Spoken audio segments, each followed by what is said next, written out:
marami lang problema ang ating bansa, ngunit talagang ganyan. Opo. Kailangan lahat tayo ay magtulong-tulong. Maisaayos natin ang mga problema. Napakarami kasi. Totoo po, oo. Napakaraming mga nagtatakip ng katotohanan. Yung mga ganyan. Yun ang pinaka-problema ko yung... Ang gusto ko kasi, malaman ng mga taong bayan, ano nangyayari sa ating bansa? Opo. Ano ba yung sitwasyon sa ating bansa? Tama po naman. Ano na ang pangyayari sa likod ng mga iniimbestigahan, lalong-lalo na yung flood control anomalies na yan. Yan, opo. Sapagkat kailangan nating bigyan ng impormasyon, tamang impormasyon ng lahat ng ating mga kababayan. Opo. Kasi hindi sila pwedeng nalilinlang na lang at naililigaw ng kung sino-sino. yan kasi ang magbibigay ng estabilidad kung sa ating mamamayan, sa ating bayan. Seguridad, estabilidad at pagsulong ng isang bansa. Ayan, opo. Di ba? At saka siyempre, yung tiwala ng taong bayan, medyo nagkaroon ng bahid, dapat maibalik po yun. Kasi kung malaki ang problema ng bansa mo, kinakailangan malaman ng taong bayan. Kasi sila lang naman higit sa lahat ang makatutulong. Yung sama-samang pagtutulungan. Yan, Pagmamalasakitan sa bawat isa, napaka-importante. Opo. Ngayon, kung hindi nila alam ang laki ng problema, hindi nila alam kung saan sila higit na makakatulong. Kaya importante ang impormasyon, importante ang katotohanan, ang katwiran. At wala sanang mga kababayan na gumagawa ng kung ano-anong bagay para ilihis. Totoo. Para pagtakpan, para sa ganun na iligaw at linlangin doon sa paniniwala na ganun pala yung nangyayari na hindi naman pala tama. Napakalaki ng papel ng social media, Sen. Well, positibo at negatibo, no? Tama. Malaki ang papel niya sa ikaliliwanag, pero napakalaki din po ng papel niya sa ikalalabo ng mga issue, Sen. Ganun eh. Either ganito ang direction mo, o baligtarin mo ang direction. Yan, opo. Mabuti na lamang dyan, ang isa sa aking comfort zone ay yung mga kababayan natin mismo. Yan, yun ang tunay. Sa ngayon, hindi na sila madaling mailigaw eh. Opo. Marami pa rin ang gustong talagang mailigaw ang mga kababayan natin. Pero, dahil sa likas na talino na rin nila, mahihirapan na silang Totoo. kahit ano pang gawin nila. Mamaya, i-discuss natin ang mga ilang bagay kung paano ang ginagawa nilang panlinlang sa mga kababayan natin, sa mga nagaganap sa ating paligid. Naku, alam niyo, Sen, bagay na yan. Hindi lang siguro 1,000 personal messages bukod doon sa social media, pati sa text. Ang tanong, totoo ba ito? Ano ba na? Lalo yung isang araw, yung weekends. Inambush daw. Sabi ko, magkasama tayo ng Sabado, di ba maghapon? Maghapon po ng Sabado, magkasama tayong dalawa. Tapos pagdating ng Linggo, Jen, totoo ba ito? Kako, mukhang malabo. Magkasama kami ni San Dante nung Sabado. Maski nga yung ambush interview, ayoko Ay, isa pa po yun. Diba? So mapapangiti ka na lang at mapapaisip, bakit kaya? Ano kaya ang darating sa isang taong gumawa ng ganito? Anong ganansya niya? Anong pakinabang niya rito? Siguro pansarili, nasa sa kanya. Siya lang nakakaalam kung paano siya makikinabang doon. Maring binayaran siya para gawin yun. Di ba? So ang objective niya para manggulo lang, o kaya takutin yung mga ibang tao, o kaya bigyan ng alalahanin ng mga taong malapit sa akin siguro. Yan, Katulad mo, di ba? Ay, opo, talaga naman. Mabuti na. Siguro kung hindi tayo magkasama, baka napaniwala ka eh. Pansamantala, kahit sandali lang. Siguro, yun lang isang minuto kanyang medyo kinabahan si Jen Subarjaga. Nako, accomplishment ba nila? Accomplishment ko na yun. Nako, oo. So, yan ang mga gusto kong ayusin natin sana. Lalong-lalo na naharap nga tayo sa napakalaging problema ng bansa. Ito, hindi pa nga natin natutukoy kung sino ang malalaking taong nasa likod nitong maanumalyang pagpapaglalatag ng mga flood control projects. Ay sari-sari ng fake news ang naglalabasan. Parang merong deliberate na attempt talaga dyan na pagtakpan talaga ito. Ako nakikita ko Sa social media, Sen, tsaka sa media, ang tawag dyan pinaproject, di ba? Mukhang pinaproject kayo na ganito po ang ipinta sa tingin ng ating mga kababayan. Tama ka, pero kasama yun doon sa grand design Merong grand design. Talagang to malalim protect po and cover up. Meron akong 5 natukoy na mga pamamaraan kung paano nila i-float yung isang grand design to protect and shield the mastermind. Yung mga malalaking tao sa likod ng maanumalyang yan. Una, yung scapegoat strategy. Scapegoat strategy, okay. Hanap sila ng sino yung mapagbalingan nila. Ang napagbalingan nila ngayon, sapagkat wala rito, ay yung dating Congressman Saldico. So, gusto nila doon lang matuon. Doon lang ma-focus ang usapin. So yun ang magiging scapegoat nila. So, parang kapag yun ang nadiin mo, ligtas na lahat. Pwede. Sana kung ma-establish natin, Yun ang hanggang storya, doon no? lang. Okay. Kaya lang, nagsisigaw ang mga ebidensya. Nagsisisigaw at lumalantad, naghuhumiyaw Opo. ang Katotohanan. mga sentimiento na hindi lamang kay Saldico eh. So kapag halimbawa nagawa nila na si Saldico na lang, yun ang scapegoat strategy. Okay. Kasi tingnan mo, meron akong nabasa na isang affidavit Opo. na isinabmit sa ICI. Yung ICI, ito yung Independent Commission for Infrastructure. Yes po. Isang malaking tao na inimbita doon at pinagsubmit siya ng affidavit. Kapag binasa mo yun din, nilaglag si Saldico. So talagang... So doon, lilitaw doon, talagang scapegoat. Sasabihin niya, maihinuha mo kung sinong tinutukoy ko rito. Wala po akong kinalaman dyan. Maaring ako po ang pinakamataas doon sa institusyon na yun. Ngunit wala akong kinalaman doon sa ginagawa ng mga chairman. Lalong-lalo na yung chairman ng Appropriations Committee. So makikita mo, merong direction talaga yung scapegoat strategy. Gusto nilang papaniwalain ang mga Pilipino, mga kababayan natin, na hanggang doon lang. So kapag naipagtagumpay nila yun, teka muna, may maliligtas ngayon. Maraming maabsuelto, parang dating gano'n. Sa akin kasi, hindi. Sinabi ko, kinakailangan matukoy natin kung sino talaga ang pinakautak, pinakaugat ng lahat ng ito. Tapos susunod, undermining the whistleblower. Okay. So parang minamaliit nila kung. Ang daming nag-whistleblower. Minamaliit nila yun. Ngayon, mamaliitin nila ngayon. Ang pinaka-classic na example ay yung Orly Gutesa. Yan, Ayan, di ba? Kasi, ang importansya ng sworn statement ni Gutesa, siya lamang ang natatanging testigo na lumabas doon sa pagdinig na yon, na kumonekta kay Saldico hanggang kay Martin Romualdez. Yun ang distinction. Kaya medyo nagulantang sila ron.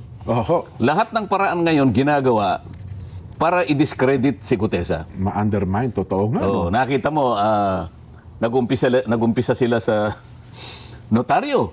Yan. Tingnan mo, may nagsabi pa maski na sa Blue Ribbon Committee, talagang ikinagagalak nila yung gumawa ng pagsisiyasat yung presiding judge ng Maynila. Napatunayan daw na talagang peke yung pirma ni nung abogadang nagnotaryo. Pagkatapos na nila ma-establish nila yon, fraudulent yung statement. Sinundan ng gano'n. Unang-una, hindi man lang nila pinag-isipang mabuti, maaari ngang hindi pirma yun nung inaakala ni Gutesa na nagnotaryo sa kanyang dokumento. Mulat sa pool naman talagang peke yung pirma, hindi talaga yung attorney. Pero hindi man lang nila sinikap na puntahan, pwede naman nilang puntahan ituturo naman sa kanila. Saan ba kayo nagpanotaryo para makita natin sino ba yung nandyan?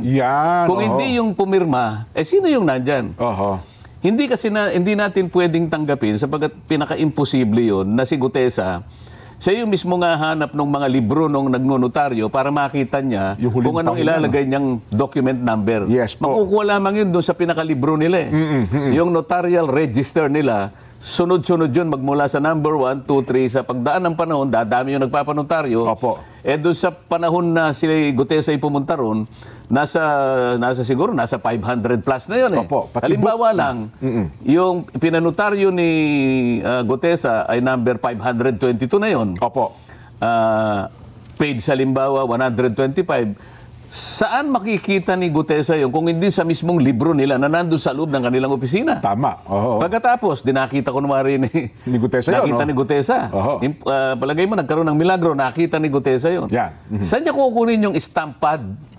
Para i-stamp niya doon sa pinakahuling bahagi para lumitaw lahat yung notarial details. At saka yung sa lugar ng nagnonotaryo Yung kasi dahil Maynila yon, merong isang maliit na stamp na kailangan itatak din, opo. tapos itatatak mo Manila. Nakuha uli ni Gutesa yung gano'n. Naitatak ni Gutesa. Pagkatapos, nakita pa ni Gutesa kung nasaan yung dry seal. Yung dry seal ng attorney. Nako.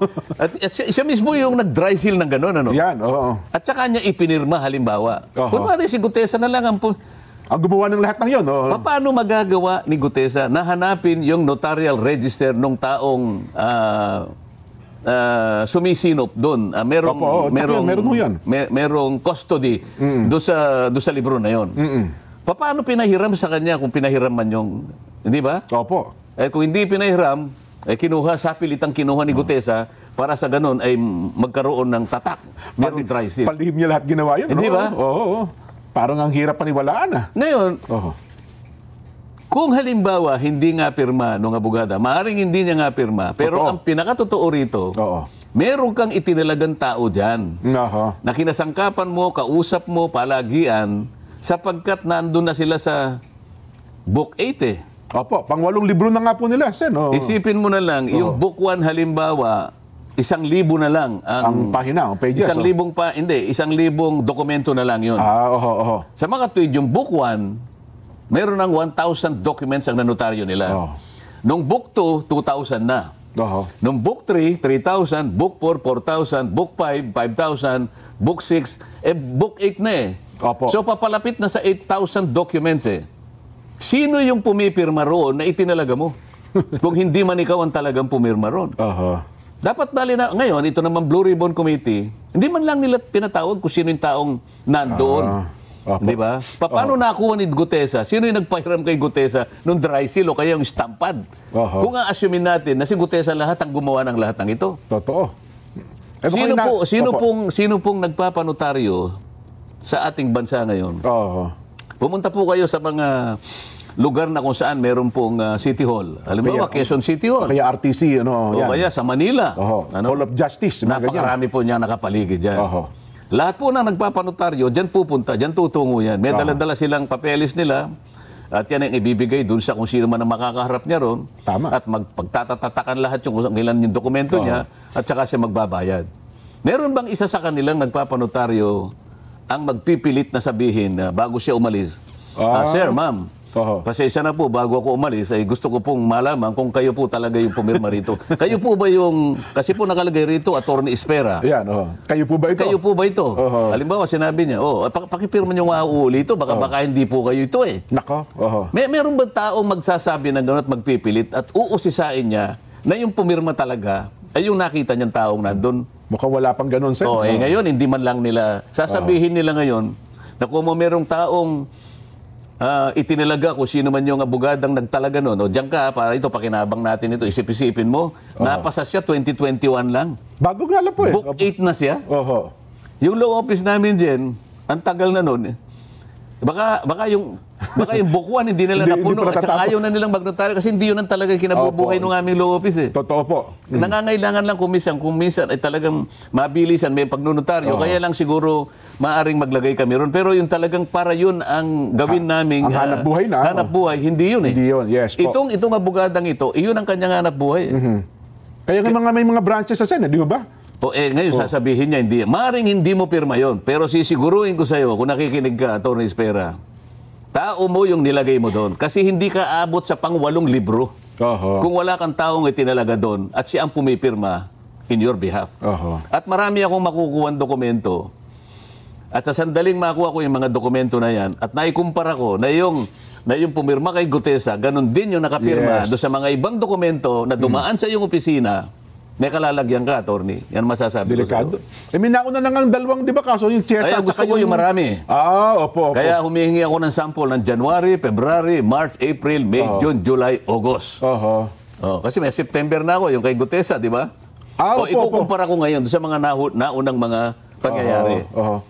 At saka Sen, bakit ewan ko lang, doon sa executive judge ng Maynila, hindi pa niya nakikita man lang. Siguro kinumpara man niya. Kasi sinabi niya, peke agad Di ba doon sa kanyang desisyon daw? Nung nagpunta ako doon, nagkaharap kami. Nga pala, pumunta nga pala kayo, no? Ang sabi ko sa kanya, Judge, hindi naman ang pakay ko ay yung matukoy natin kung pirma niya. Sa aking palagay, hindi niya pirma yan. Ayan, opo. Pero merong nagnunotaryo sa pangalan niya sa lugar na yan.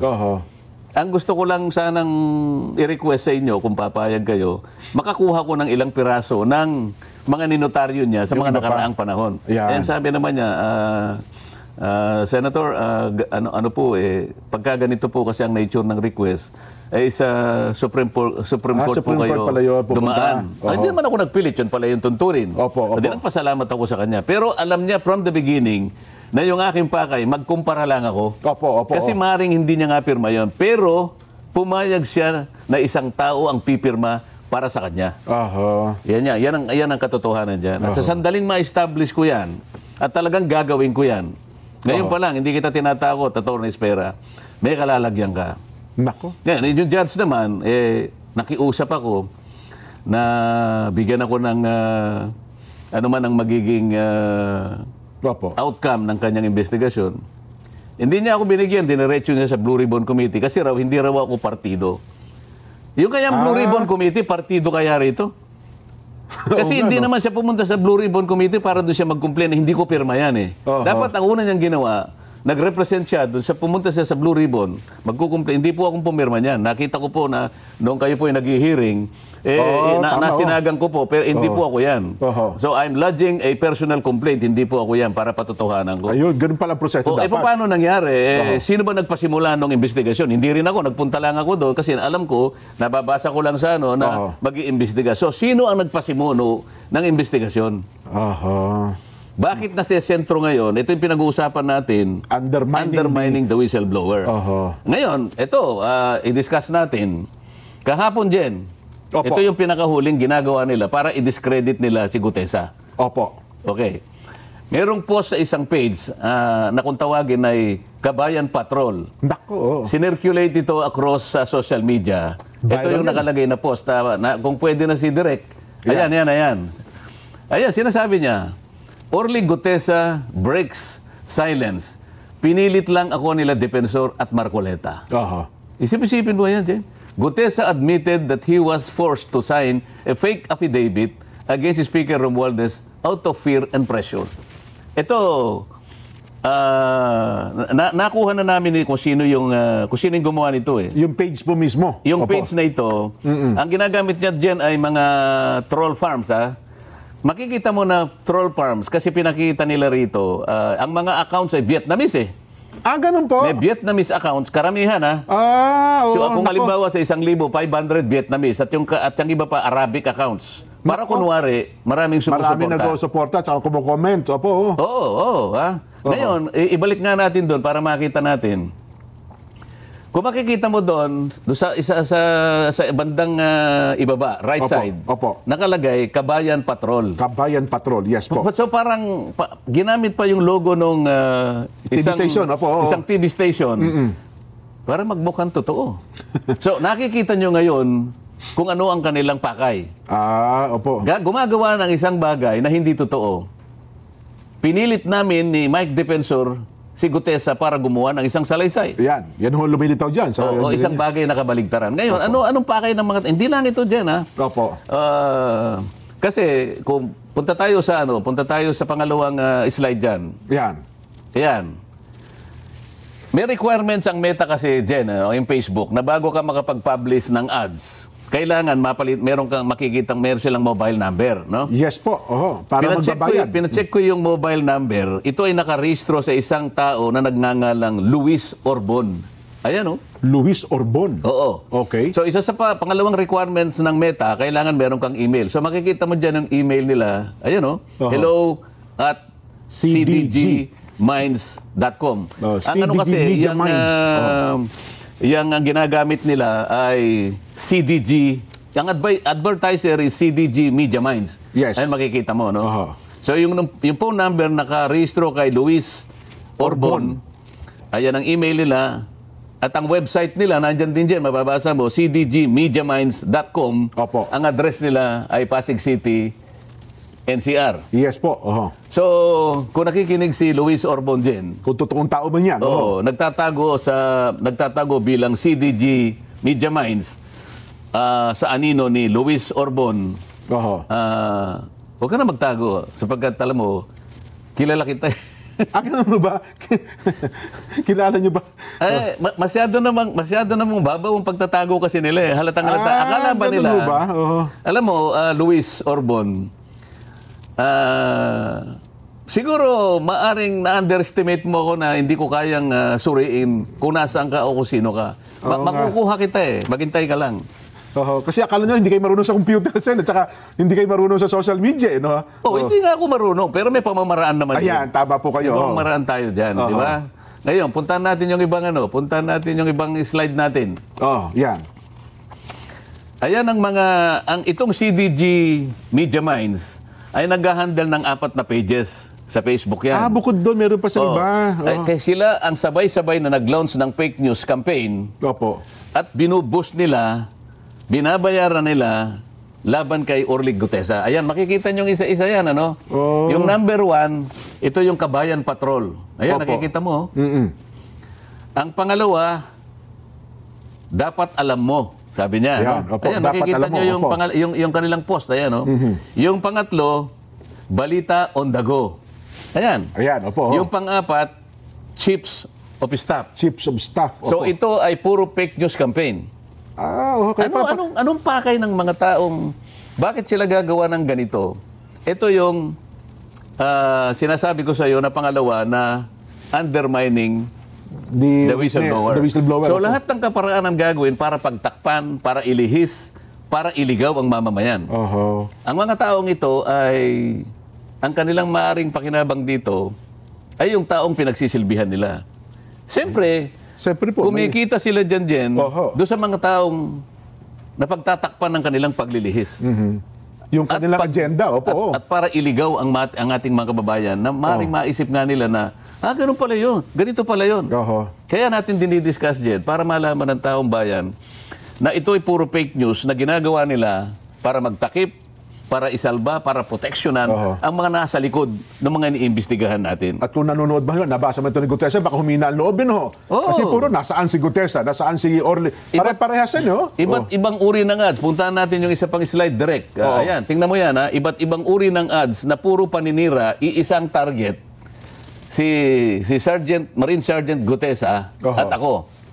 Yan, ay may na 10 ads yan din, ano? Ito ay ni-loans magmula noong October 24 hanggang October 29. So talaga palang no? Ito pa, alam mo, ang kanilang ginagasta bawat araw, merong range from 500 pesos to 4,000 pesos. Ayun, So gagasta sila. Noong una, medyo nagtitipid Kasi 500 pesos lang. Ngayon, mga cheap naman itong mga ito manlilin lang ka lang, galingan mo na, di ba? Oo naman. Ngayon, siguro naisip nila, teka, baka kailangan nating pag-ibayuhin. Binuboost so, umaabot hanggang 4,000. Binuboost nga sila. Ang tinatarget nilang audience hanggang 1 million. 1 million users or more. Yes po. So, ang gastos nila, sa loob ng isang buwan, umaabot ng between 20 to 30,000 pesos. Kasama yung boosting din. So, ano ang pakay nila? Manlin lang. Mailigaw ang taong bayan.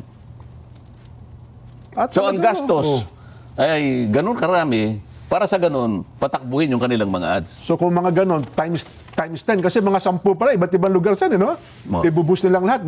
Kahit pa paano. So, gumagasta sila talaga. So, sa uling slide, pakita natin para makita natin. Itong mga slides na to, Jen, makikita mo, pinamonitor ko yan magmula ng January 2025. Mga post ito, Jen, na puro papuri sa administrasyon. Pero same page po. Same page. Same page. Yan ay puro papuri sa administrasyon. Ngayon ang kabalintunaan dito, kung ang administrasyon gusto niyang malinis ang skandal na ginawa ng flood control, bakit ngayon nag-sip sila dun sa paninira? Character assassination na nangyayari. sa investigasyon na ginagamit namin para tukuyin natin, sino ba talaga ang mga tao, malalaking tao na nasa likod ng mga pangyayaring ito? Kung maka-administrasyon kayo, bakit taliwas ang ginagawa nyo ngayon?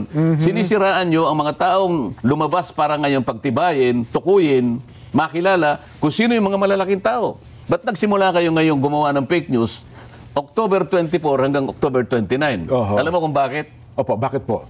Sapagkat merong nagbabanta na itutuloy ang Blue Ribbon Committee itong Nobyembre.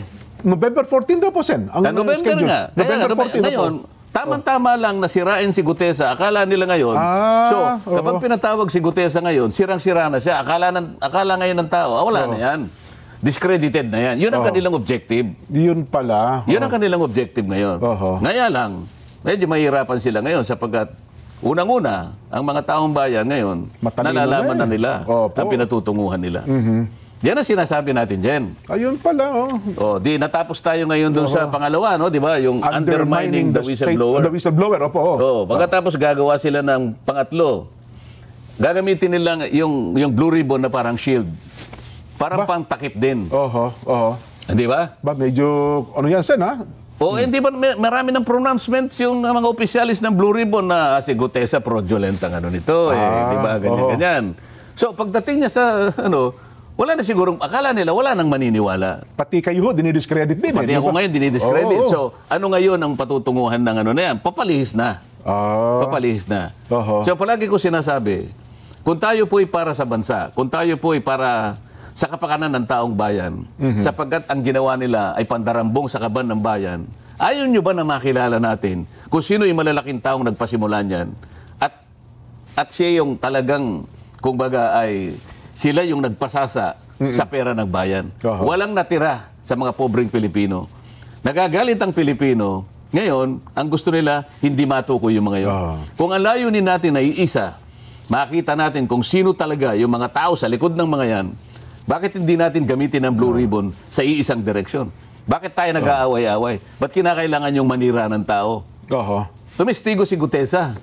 Hindi sa kanya sariling kapakanan. Sabi nga natin dyan, nung nakaraan, Totoo po. Gutesa has nothing to gain. Walang mapapakinabang. Gutesa has everything to lose. Yes. Di ba? Pati safety niya, pamilya Pero niya. ngayon, pati notaryo, akala mo, siyang may kasalanan. Big deal yung notaryo, Ang totoo niyan siya nga yung biktima rito Nagpanotaryo lang ang tao Siya ngayon pa yung sinisi. Kung iba-iba yan, Sen, mukhang hinahabol na ngayon yung nagnotaryo dyan. Hindi ba may sinasabi na ididemanda raw siya ng paano siya magkakaroon ng kasalanan na perjury? Humarap nga siya sa Blue Ribbon Committee.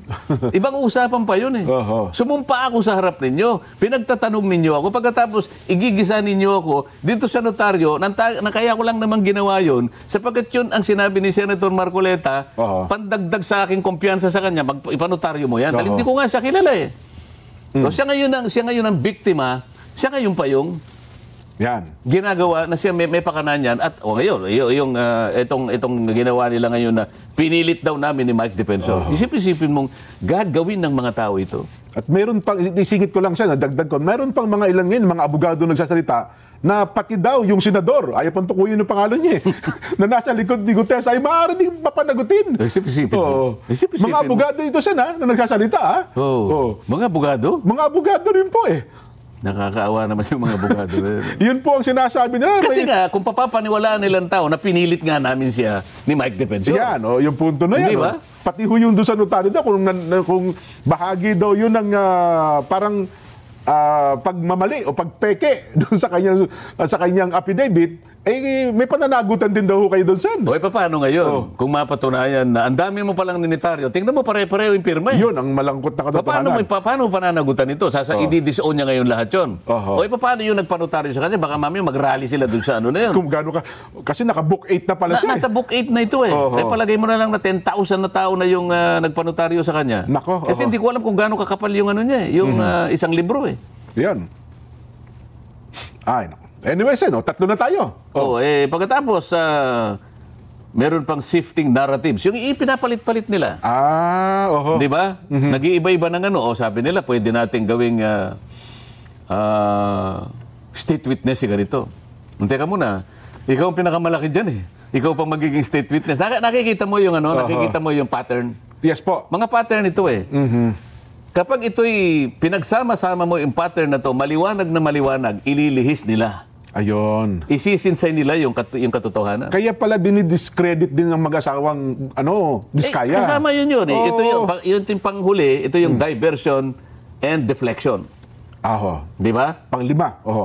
Diversion and deflection. Paano naman daw nila gagawin yan, Sen?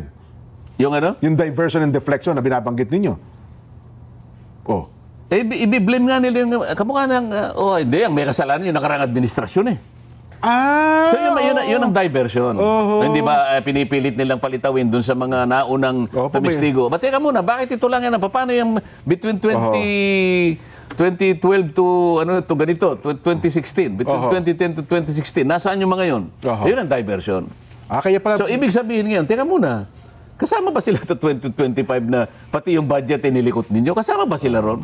Kasama ba sila doon sa mga tumira ng program? Kasama ba sila doon sa allocable? Kasama ba sila sa leadership? Pinag-uusapan natin one administration ago.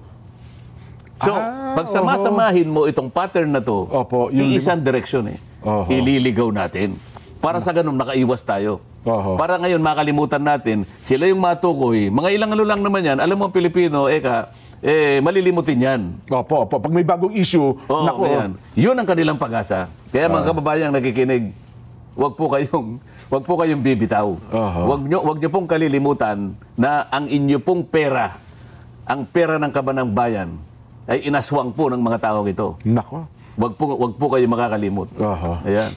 Pero ako naman, Sen, naniniwala na higit na nakararaming Pilipino ang gusto talaga malaman ang katotohanan sa likod ng ito. Paano nga natin gagawin yun kung pinipilit nilang pagtakpan lahat? Bagamat meron nga, sabi nyo nga, kung naliwanagan tayo, may mga ilang tao talaga na nag-ooperate, baka ma-divert nilang isipan ng higit na nakararaming Pilipino, Sen. Ito malinaw na malinaw ito dyan, ha? Isip-isipin mo, nagtatago sa CD Media Minds.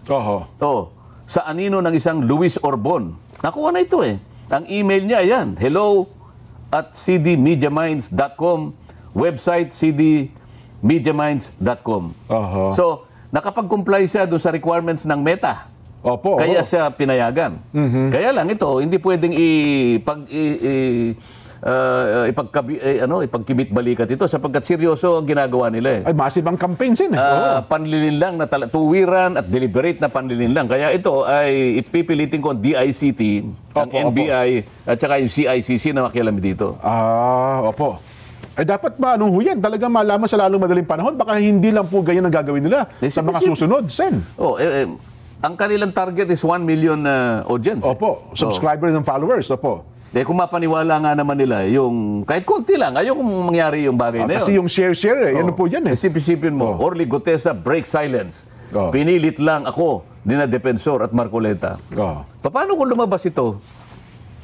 At sabihin niyang, hindi po totoo lahat ang mga pinagsasabi ng mga walang hiya na yan. Kaya lang, yung iba na paniwala nakadamage. Totoo, Sir, kasi pagka binasa mo po yung mga reactions, ngayon pala napatunayan na yung mga comment baka kako yung mga comment na yun, troll din yun Kunyari lang, marami nagko-comment kasi ang haba po ng mga Hindi, napatunayan na namin na troll kasi. Ang karamihan, sa bawat 1,000, halimbawa, yung kalahati, Vietnamese accounts tsaka Arabo Ganun ho ba? Makikita mo Arabic yung paano mong hindi sasabihin na talagang gawa-gawa lahat ito? Hindi naman organic Kaya makikita mo pati yung mga kunwari nagko-comment, naka-block yung yung mga kanilang identity, hindi makilala. Ang masakit dito, Jen,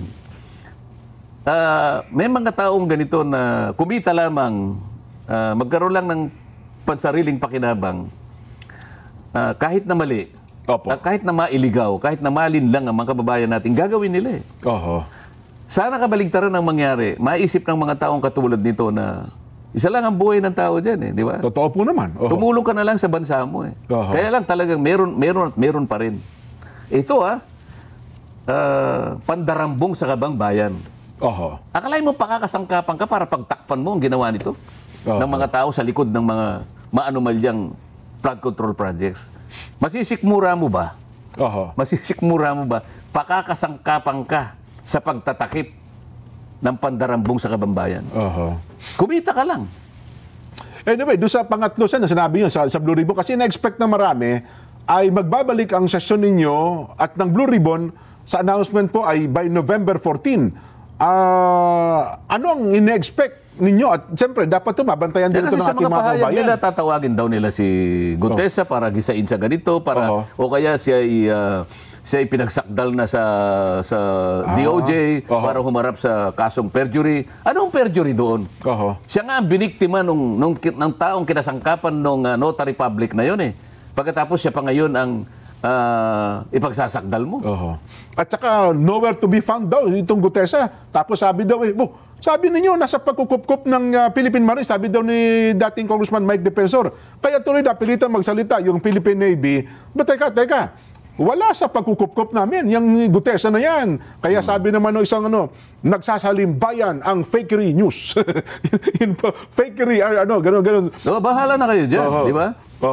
Basta wala tayong sinasabing mga fake dito. Ayan. Ang ating ginagawa, ilabas kung sino gumagawa ng mga fake news na ito. Opo. Masarap pong abangan yan, Sen, ano ha? So